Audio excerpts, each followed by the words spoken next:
やっほやっほ、イヤホン買ってるかい？ふぐみかんのイヤホンレビューの時間だよ。突然の 6mm、今回は、およそ10年ぶりくらいに突然やってきた、KZ のレアな 6mm ダイナミックドライバ採用モデル。KZ リングロングだ。最近の KZ を追いかけてる人なら、多分わかると思うんだけど、KZ というのは、中華イヤホンの、複雑な構成を持つイヤホンの値段を、5分の1くらいに叩き落とした、低価格ブランドの立役者、いわゆるマルチドライバーを得意とするブランド、という印象が強いんだけど、マルチドライバーイヤホンを作る前は、普通の1ダイナミックドライバーイヤホンを作ってて、それも結構評判だったんだ。当時は、リケーブルなんかも当然の仕様ではなくて、ケーブル交換ができない、アルミないしは亜鉛系の合金を使った、寸胴型の1ダイナミックドライバーイヤホンが、KZ の定番だった。ただ、当時から、ダイナミックドライバーは、より大きなものが使われていて、7mm、8mm、そして約 10mm の振動板を採用したドライバーのシリーズが数多く出てたんだな。最近では、低音大好き KZ、というイメージがついてるんだけど、これは、10mm のダイナミックドライバーがラインナップの基本になってるところも大きい。で、以前、採用していた、約 7mm よりも、さらに小さい 6mm を採用した、ダイナミックドライバー一発のイヤホン。それが、今回紹介する、リングロングだ。実は、以前にも、この手の 6mm ダイナミックドライバーを採用したイヤホン、というのは KZ から発売されてた。試験的に枝分かれした、HDS シリーズ、というもので、基本構造は、このリングロングと同じ、ドラム缶みたいな円筒構造の中に、垂直に、ベント、ドライバー、ノズルが配置された、シンプルなイヤホンたちだ。とはいえ、こちらは主流になることはなく、デザイン変更を行った、HDS1、2、3のみが発売され、そのままシリーズは終了してる。今回は約10年越しの、6mm ダイナミックドライバーリベンジ作、ということができそうだ。ちなみに、余談なんだけど、KZ はこの手のほぼ機種専用のドライバーとか、リケーブルできないタイプのイヤホンの生産終了がかなり早い。HDS シリーズも早々に生産終了してしまったし、他のリケーブルできないイヤホンも軒並み現在ではほぼ入手不可能な状態だ。コレクターは様子見してないでさっさと特典付きの時に買っちゃった方が安心なところはあるぞ。というわけで、そんなこのリングロングが登場する背景はこんなところだ。今度は、リングロング自体について話していこう。ケーブルは直出し。リケーブル負荷。これは、本体のコンパクト化のため。と今までは言ってたんだけど、このサイズでリケーブルできてハイブリッドな TRN の防低価格モデルとかもあるので、コストダウンと合成の面が大きいだろう。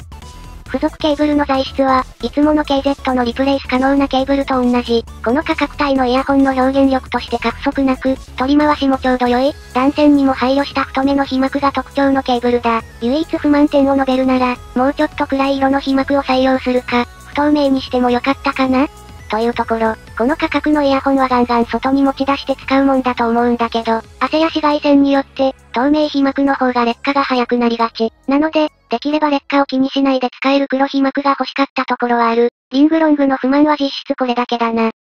ノズル部分はしっかり通常のイヤホンと同じ、6mm に絞られている。この手のイヤホンは、ドライバーをできる限り耳の穴の奥にねじ込むために、ノズルを省略して、本体の太さをそのまま耳にねじり込むタイプがたまにあるので、そういうやつだと耳穴が圧迫されて、装着に違和感があるんだよな。そういうところは普段の KZ と変わらず使えるぞ。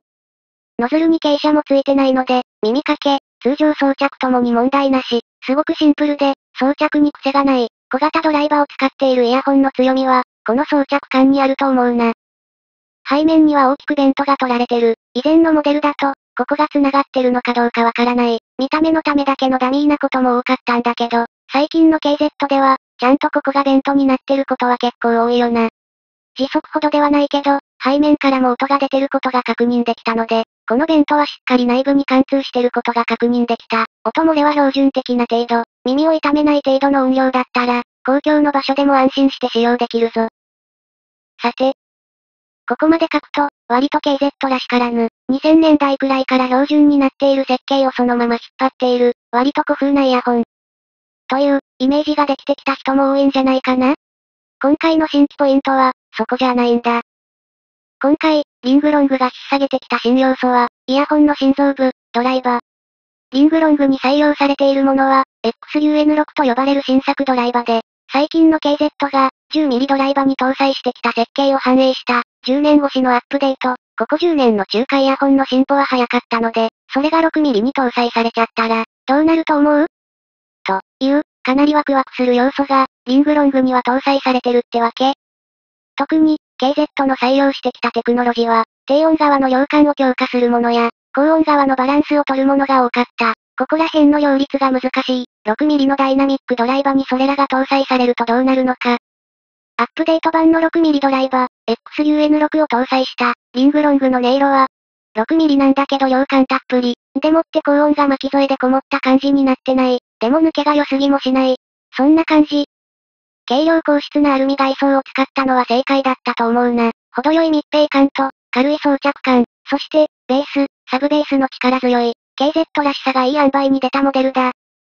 似たような世代の 10mm ドライバーを採用した、KZ-DQS を比較すると、あちらの方が、明らかに低音のバウンドが大きくて、曲全体が振られる感じがするんだけど、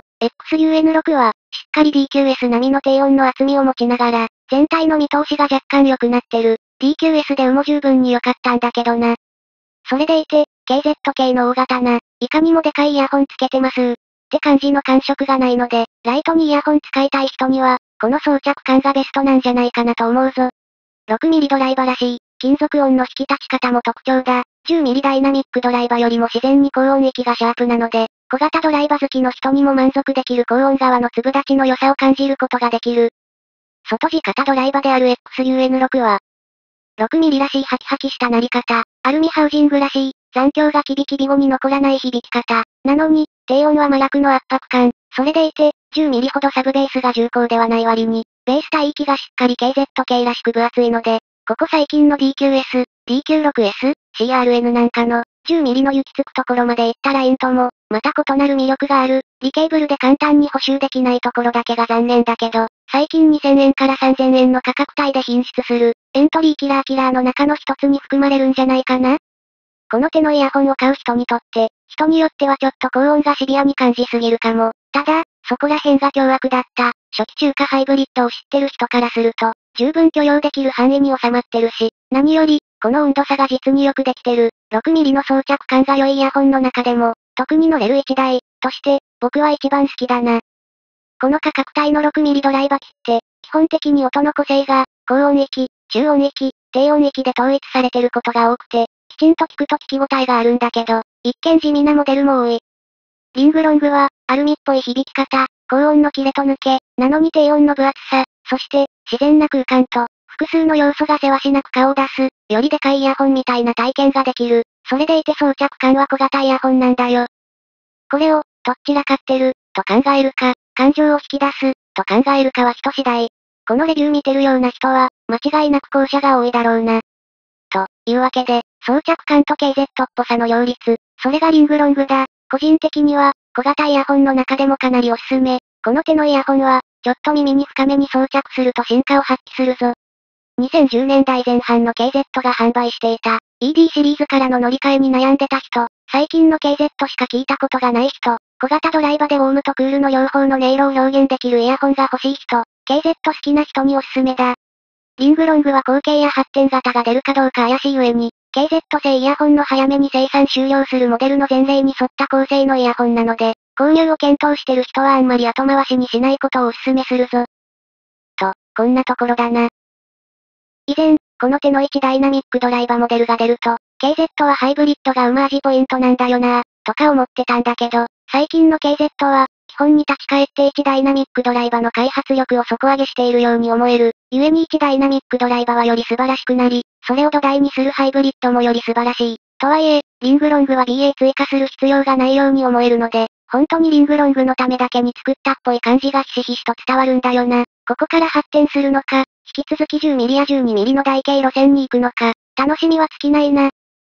といったところで今回はここまで、時間があったら E3000 とかと聞き比べてレポートとかしたい一台だったぞ。